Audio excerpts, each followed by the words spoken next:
What in the fuck is up, yo? It's your boy Winston motherfucking Wolf. I'm back. Let me just get this blanket on me because it's chilly in this bitch. But yo, I just made a video a little while ago about my goddamn Shamrock Shake and about sex dolls, and I was bitching about how there was nothing to watch, nothing to review because this fucking bullshit ass fake coronavirus, and that some hackers need to leak some shit. And what happens? What happens? We get episode 3 and 4 of Michael Jordan: The Last Dance leaked. Thank you to whoever the fuck did that. To whatever hacker did that, God motherfucking bless you. I fucking thank you from the bottom of my shitty heart. But I haven't watched the 4th episode yet. I'm about to watch it right after this. I did watch the 3rd episode because, like I said, there's nothing to watch. I gotta go. I can't be up all night though watching these fucking things. But I've been looking so forward to the 3rd episode because I figured it was gonna be about Dennis Rodman. Sure enough, this episode is about Dennis Rodman. And when you talk about Rodman, you gotta talk about the Detroit Bad Boys, the Detroit Pistons teams that fucking just bullied not only the Bulls but the whole fucking league. And with their coach, the greatest coach of all time, Chuck Daly. Come on now, that motherfucker dressed better than fucking John Gotti. Let's not fucking have any confusion about that. That motherfucker was the Don of a team full of goddamn hitmen. Okay. Some were fucking straight up guerrilla hitmen. Some were fucking smooth and suave about it, but they were all hitmen. And, yo, I'm just fucking so... It's another fucking, superb fucking episode. This is gonna be... Jesus Christ, man. 10 hours of this? Yo. This... Like I said, if you... are even just into documentaries, but you're not into basketball, watch this shit because they are setting up the characters. Every episode 1, you get Michael Jordan, of course, but you get the whole origin of Michael Jordan. Number 2, episode 2, you get the origin of his right-hand man in more of the story. Scottie Pippen, you get that. Episode 3, you get the whole origin of fucking Dennis Rodman and his role playing for their biggest nemesis, playing for Michael Jordan's biggest nemesis team, the Pistons, the team he hates the most, the team he still hates to this day. He played for him and then became a Chicago Bull. Was once his worst enemy and then helped him to get 3 more rings to solidify his spot as the greatest of all time. Like this, you can't fucking write this shit. You can't this. Yo, I don't know what to say. Yo, these fucking first 3 episodes that I've watched are again, they're right up there with fucking Billy Corben. He's my favorite documentary director.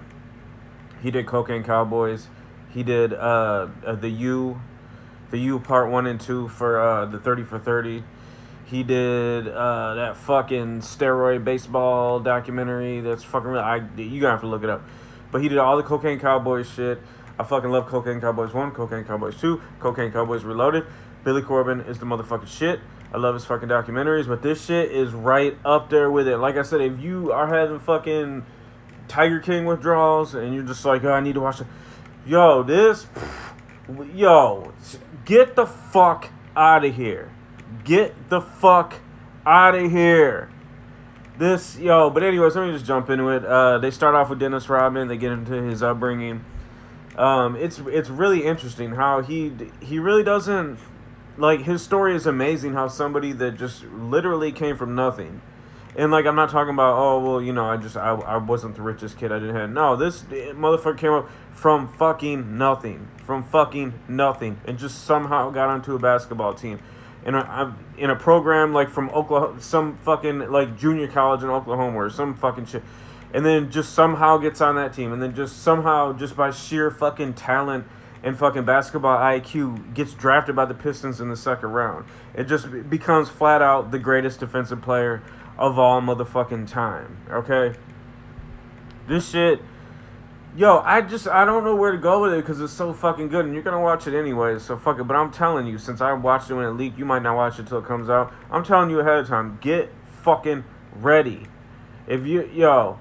And one thing I want to say is if you don't give a fuck about basketball, I've noticed a lot of my friends who don't give 2 fucks about basketball, but they love Dennis Rodman. They love Dennis Rodman because what kind of free spirit it is. He is, he spoke his mind, but not only did he speak his mind and do what he wanted to do, he excelled doing that. Because usually people, when they do that, when they just be themselves and they speak their mind and they do what they want to do, they get shut down because, the nail that sticks out the farthest gets the hammer.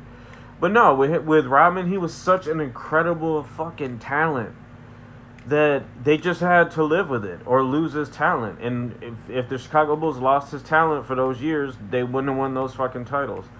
And Michael Jordan wasn't going to let that happen. Phil Jackson, nobody was going to let that happen. So they let him be him, and he excelled once they let him do that, which is fucking crazy. But they get into some of the Piston years. They've kind of, where they left the episode off, the Pistons had just swept the Lakers and won Detroit's first championship. So you know there's a lot more, because you can't just have an episode where the fucking Chicago, where the Pistons are beating the shit out of the Bulls and then it ends like that. You know the next episode is going to be a continuation of them physically abusing Michael Jordan and the fucking Bulls and the league, and then the Bulls struggled on how to get over that hump.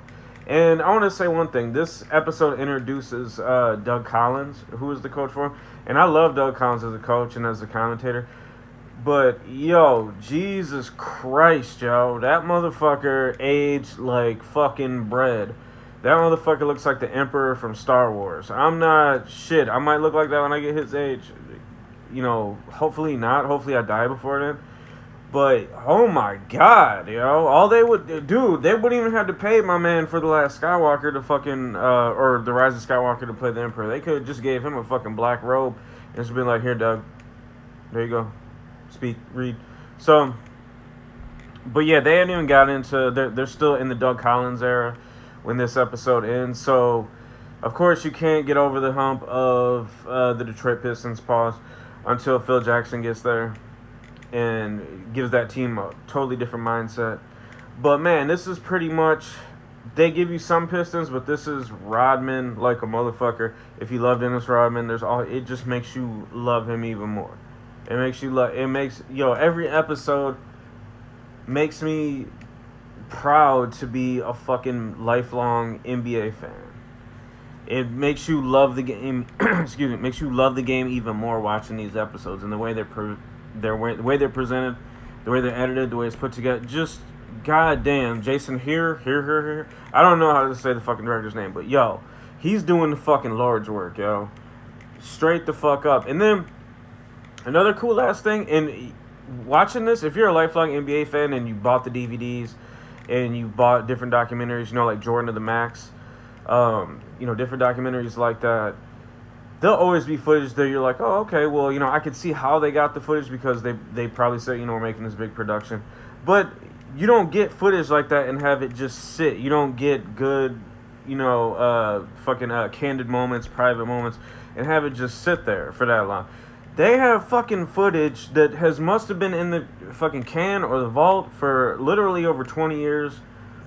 And you're just like, how did this shit is so fucking good? Who was sitting on all this shit and just didn't do something with it? I mean, they are now, thank God, but they have one scene that I'm kind of talking about in particular.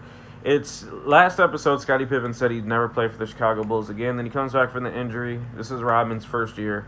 This is the year they win their first Jordan wins his fourth championship. The first year with Rodman on the team.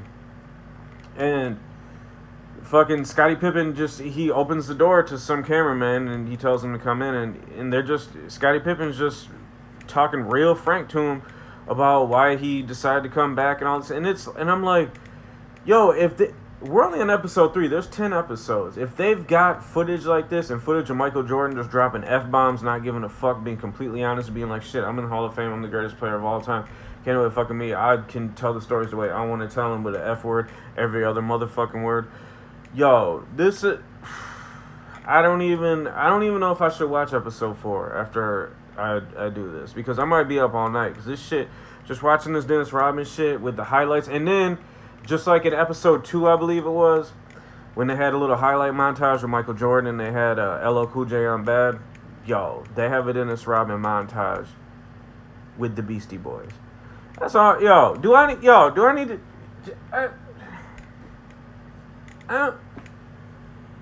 And earlier in the episode, they have a Jordan montage with Prince. I don't need... you can't... What? They just shut the documentary game down. They just shut it down permanently. Seriously, yo, motherfuckers, I ain't gonna say permanently, but yo, there's gonna be a good 5 years where documentaries, you're gonna watch it, and I don't give a fuck what the subject is. You know what I'm saying? Subject's gonna be, yo, this dude had triplets, and he fucking cooked all three of his triplets, and he fucking barbecued them, and he made fucking dips and shit out of them, and fucking ate them with corn chips made out of his wife's fucking deep fried ears. You're gonna be like, it's not Michael Jordan: The Last Dance, you know. So goddamn, I mean, this is great, but Jesus Christ, man, after this, I ain't gonna be able to watch no motherfucking documentaries. Like, what the fuck, yo? But yo, I'm tired. I'm rambling. I'm fucking hyped because I just watched Michael Jordan: The Last Dance episode 3 that was leaked early. They end this episode with Dennis Rodman taking a slight vacation in Vegas right in the middle of the fucking season, a 48-hour vacation. And he gets on a motorcycle and rides off. So you know, part 4, you know, yo, it's just gonna be more goodness. This shit, yo, this is uncut. This is Peruvian flake documentary filmmaking right here, okay? Let's just, yo, and on top of that, I hope that Billy Corben is watching this shit and seeing that, like, goddamn, he came out with the Cocaine Cowboy series. That shit was fucking fire. And it's, shit hasn't lived, to me, hasn't, anything he's done since then, and that was the early 2000s. Anything he's done, even though it's good, it hasn't lived up to Cocaine Cowboys. Billy Corben, looking at you right now, son. Looking at you. Give us something, y'all. Don't go out like this. Don't. Watch fucking Michael Jordan. Watch this 10-part fucking series and be inspired, homeboy. Because we need some more Billy Corben documentaries, straight up. But yo, Jason here, pat on here. I don't know how to say his fucking name. Pat on the back. He just, yo, this motherfucker is gonna gain sainthood after this. After all 10 parts of this documentary, is that he's gonna have a fucking diplomatic immunity card. He can fucking, even though he's not a fucking diplomat, he can just like freely fucking kill hookers and keep them in his trunk. And if he gets pulled over, just pull out the fucking Jordan: The Last Dance diplomatic immunity card, and the cops will be like, oh, okay, yeah, okay, I don't move along, nothing to see here. Yo, The Last Dance, watch it, love it, enjoy it. It's your boy Winston Wolf. I'm out.